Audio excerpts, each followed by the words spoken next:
We are not here to run away from one another. We can't run away from one another. We can't. Because even if someone is, let's say someone is let's say someone is negative, or their attitude, ama tabia zao, they don't favor you, you don't run away from them. Ndio maana unaambiwa kwamba there is this thing called claiming the divine in everything, because everything is the manifestation of the word. The word that became flesh was not Jesus. The word was the Christ, which manifested into flesh and dwelt among us. Therefore, everything, it means that the word manifested into material and matter and form, which we exist with. Everything here is the manifestation of the word. Therefore, you cannot run away from anybody else. Yours is to claim that word. Yours is to claim the Christ in another person. When somebody else is negative, when you claim the divine out of them, when you claim the Christ in them, you get to experience Christ in them. Because when you claim Christ in them, the Christ rises above, and you get to experience Christ out of them. And something else happens. Immediately the Christ rises, and you experience that. When it rises, when the Christ rises on that person, you have brought healing to them. Because when it rises in them, it will not rise and leave the person at the same state.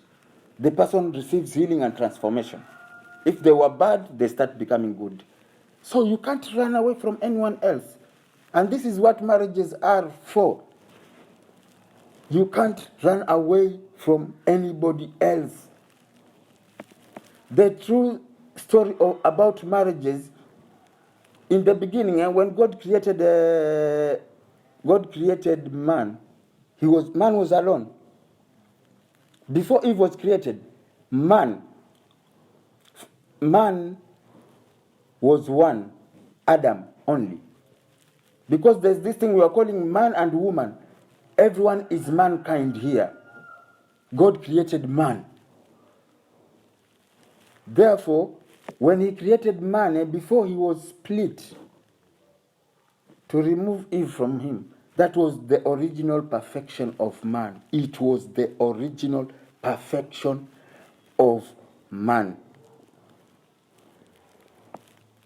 Therefore, and that time when he was in original perfection, it is the time when he had all the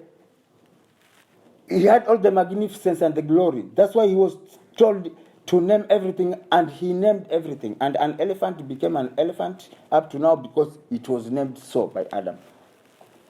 Because he was full of glory. And then he was separated. So Eve was created. When Eve was created, this is what happens, and many people do not know, that Eve, when the separation occurred, when man was alone, he had all genders, masculine and feminine. And he had a physical body which is animalistic in nature. These physical bodies we have are animalistic in nature. So, he had all genders, masculine and feminine. So, the action of splitting Adam to create Eve, the gender, which is masculinity and femininity, was not even divided. That Eve was given feminine, and Adam remained with the masculine. No, Adam and Eve, when they were separated, they all remained with all genders. That's why everyone has got X and Y chromosomes. Everyone has got X and Y chromosomes. That is the original gender of man. Women have X and Y, men have X and Y. What was separated was the animalistic nature. Animalistic nature is the physical body, the sex organ, different sex organs, the separation of sex organs. But that time when man was alone, was in a divine nature. He didn't need even sex organs. They were not there because it is animalistic nature. So, the gender of animals, the gender of man is masculinity and femininity. Gender of animals is male and female. Therefore, what was separated was the animalistic gender nature of physical body of man. And this is what marriage is all, and this brings marriage to be this, that marriage is, therefore, this is what marriage is. Marriage is bringing back, because what was separated was the animalistic part. So we are bringing back the animalistic part together, like we are bringing back the marriage is a divine unionship of bringing back the perfect divine unionship. The perfect marriage is divine unionship that brings back the original perfection of man, bringing him one again. You understand? When they were separated, bringing him one again. That's why the Swedish, when they raise that candle up in their marriage, when they're asked, why is this light? They say, this light, which has been lighted on the candle which you are holding up, it symbolizes illumination, the Christ. And as it is up there, tumeyenua juu, it symbolizes this. When it is asked that, therefore, who is subordinate to who? Who should submit to who? This is the truth. Listen to me. No one is supposed to submit to anyone. Everyone is supposed to submit to that light which they have held up there. That's what the Swedes do that.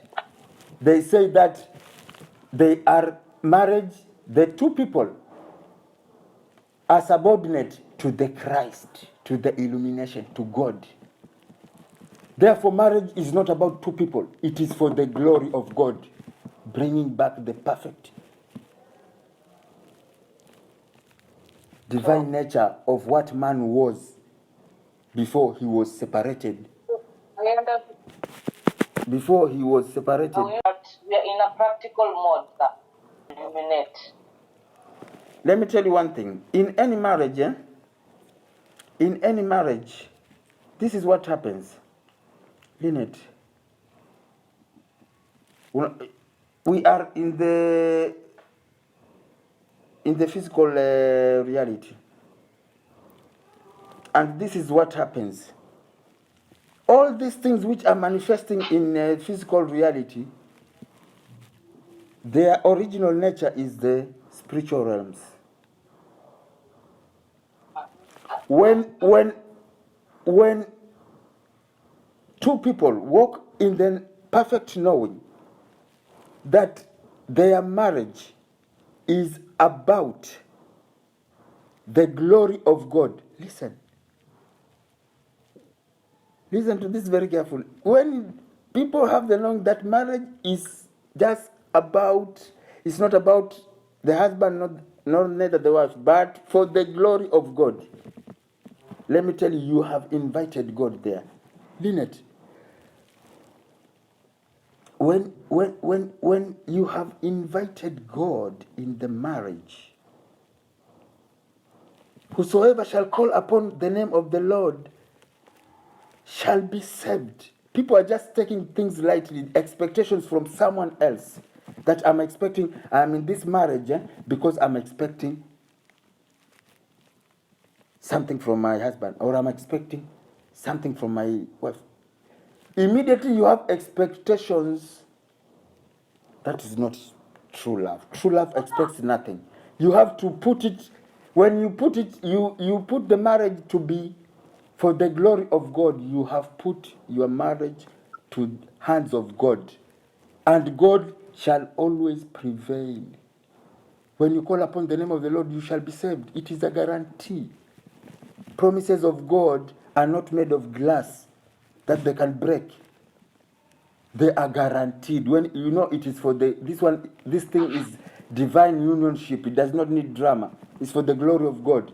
you are going to experience God in that. Which drama are you talking about? No, I'm not talking about not dramas. Nasema in any marriage, when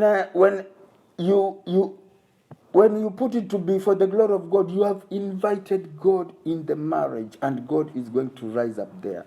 You are going to experience the pure essence of life, which is love. That's why people are not supposed to love one another. They are supposed to be in love, because love is what God is. You cannot God someone else. You can be in God with someone else. You cannot love someone else. You can be in love with somebody else. When you are in love with someone else, you are in the bubble of love. It's like you are in the bubble of love. The presence around you and within you is all about love.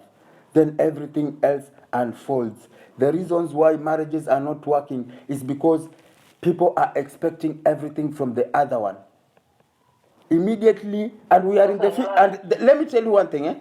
Let me finish, then we'll talk. This is what happens. We are in the physical realm. This physical realm, everything comes with its opposite. Everything. It is a duality, a polarity universe.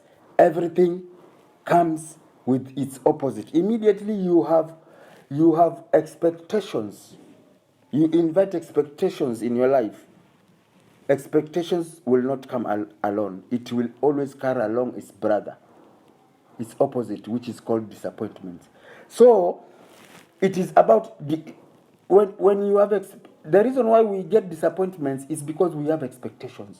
But when we are walking in the pure love of God, that wherever I'm participating, not only in marriage but everywhere, even at workplaces, with friends, everywhere you are participating for the glory of God, because this is the grander truth. Our participation is there because there's no separation. That word, that Christ, that word and that Christ that manifested into flesh and were dwelling within, that experience and every physical thing which you are experiencing is your own manifestation. You are the word. So you have to be the word. The reason is that, unaona kama size, yes, marriage can lack this and that. But the thing is that when it lacks this and that, and you are demanding it from somebody else or expecting it from somebody else, they cannot give you, because you cannot, outside of yourself, number one, outside of yourself, you cannot experience peace outside of yourself. You cannot experience peace, joy, love, harmony outside of yourself if you have never realized it within yourself, because it is there within yourself. It is that Christ within yourself. It is that God. It is that love within yourself. Yani, every human has got the power to change everything. Therefore, when people are walking in love in marriages, knowing that this is all about for the glory of God, let me tell you, and you come into one agreement, then you bring that original perfection of man, then you can start renaming things. The same way Adam was asked, name things, then now when two people come together, original perfection of man, you start renaming things. Your situation in the marriage were crazy, then you rename them, you renew them. That there was unhappiness here, now we renew this.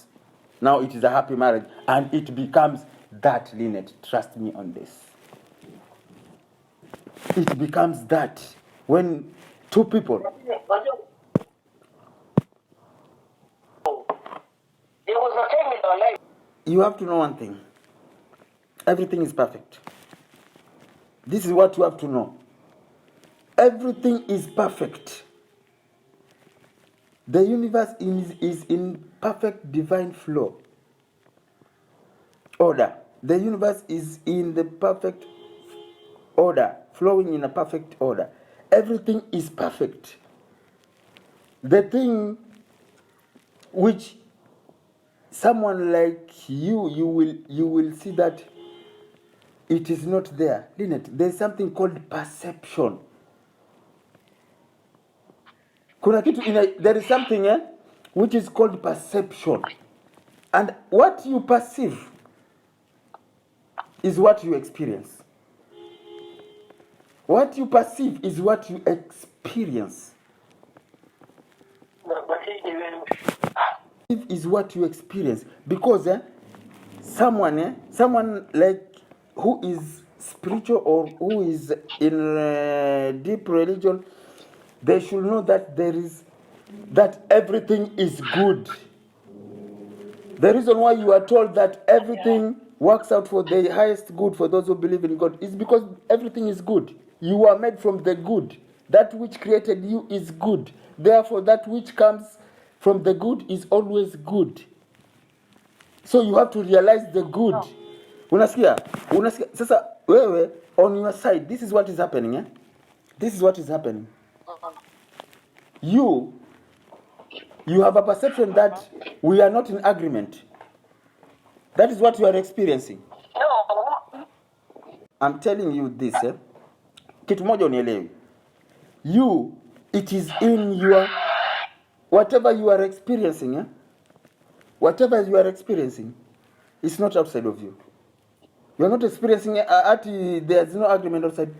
There's nothing. It's your mind. It's in it.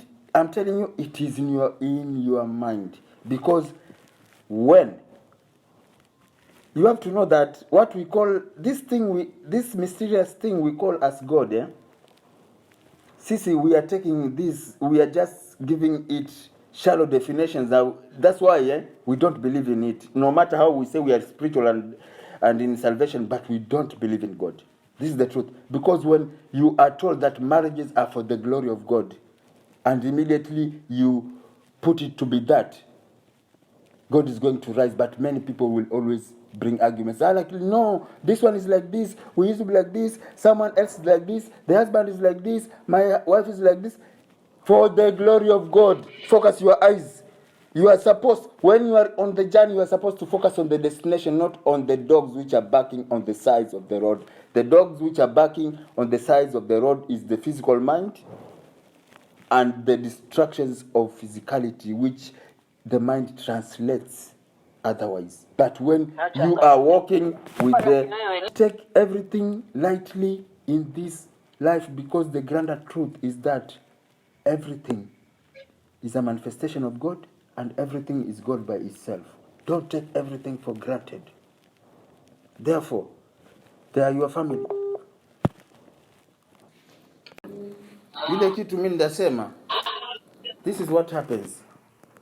That there's no divorce. Divorce is just a concept. It does not exist. It does not exist. Immediately you proclaim with your own word, with your own mouth, that in good times and bad times, for the better or for the worse, until death do us part. Until death do us part. It means that when your marriage hits the rocks, when it is upside down, there are chaos in the marriage, you can't run away. You have to stay put as per the agreement of the contract, which can only be terminated upon marriage. This is all what the religious leaders are entertaining of divorces and this and that. Divorce is just a concept. It's just like fear. You are asking if it is a violent. The man is beating the wife. Yes, even if it is a violent marriage, we are called to claim the divine. Listen, when you let me tell you one thing, Let me tell you one thing. Listen, let me tell you one thing. Understand one thing, That what we call as demons, they are not beings in shadow alleys of the street. They are not beings in abandoned houses, which are dark. They are dimensional beings. They are dimensional beings. They are within us. Everyone has got demons. Everyone has got angels within them. So, when someone cannot tame their demons, they become crazy the way they are.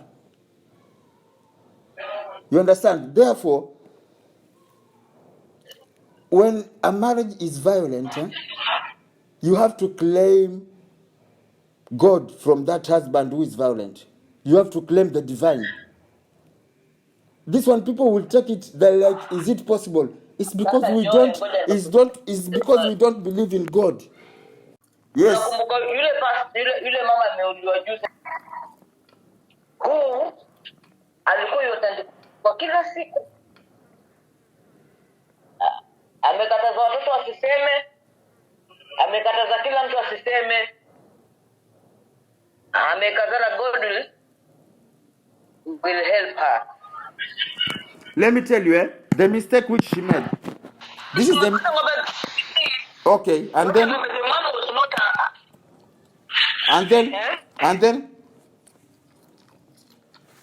she died. She was beaten to death. Let me tell you one thing. The mistake which she made was one. She was supposed to, the husband was violent throughout the marriage. She was supposed to claim the divine in that. She was not supposed to ask God for help. God has got nothing to give to any. Listen, well, let me finish, then you say. God has got nothing to give to anyone. He has nothing more. Like, if God can appear here physically, you will see him having nothing, because all what we need, he gave to us. We just have to realize.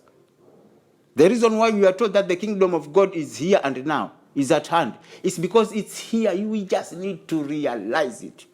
So yeah, she was not supposed to call God for help when she's being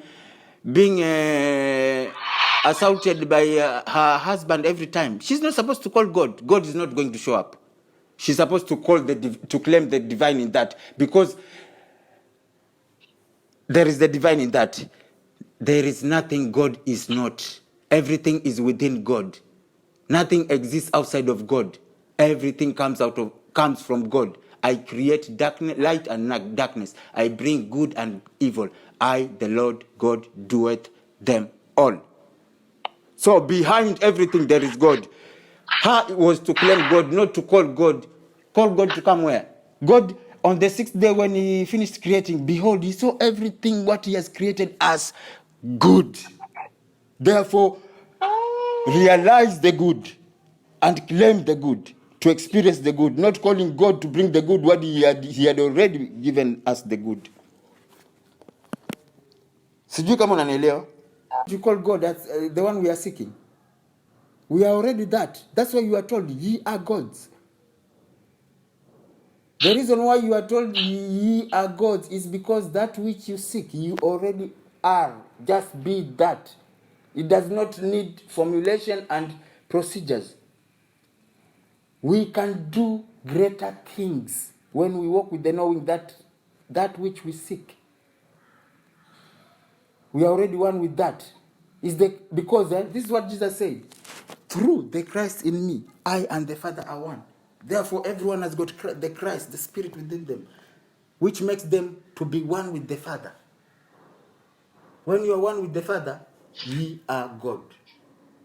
Do not look down upon yourself. The reason why we are experiencing shit is because we have never acknowledged and realized the plenty and the abundance of God that is within us, around us, and everywhere in the universe.